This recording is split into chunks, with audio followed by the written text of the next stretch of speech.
Sveiki, bērni! Mani sauc Vilks ar zobiem klats.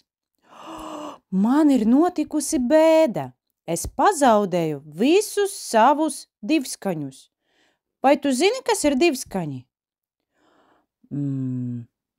Ja nezini, tad skolotāja tev par tiem pastāstīs. Bet vai tu esi gatavs palīdzēt man tos atrast?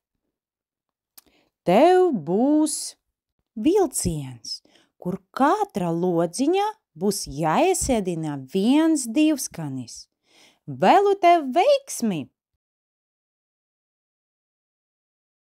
Maleči, bērni!